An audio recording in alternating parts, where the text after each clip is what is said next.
In today's video, I'm going to show you how to connect GoHighLevel with Make.com so you can automate tasks and streamline your workflow. Let's get started. First, log into your Make.com account and create a new scenario. A scenario is simply an automated workflow made up of triggers and actions that run in sequence. Think of it as the path your data will follow between GoHighLevel and Make.com. Once your scenario is open, it's time to add GoHighLevel. Search for the GoHighLevel lead connector module and select it. This is what allows Make.com to communicate directly with your GoHighLevel account. Next, you'll need to create a connection.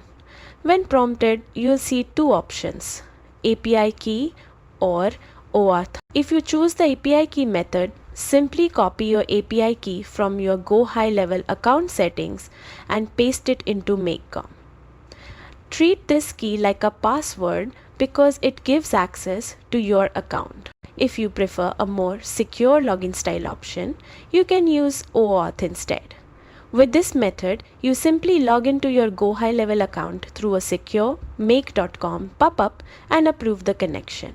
No keys required. Once the connection is created, Make.com and GoHighLevel are now linked.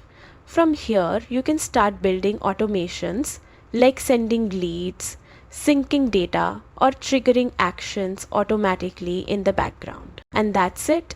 You've successfully connected GoHighLevel with Make.com and unlocked a powerful automation workflow for your business. If this helped you, make sure to like and subscribe for more easy tech tutorials. And I'll see you in the next one. Sahar.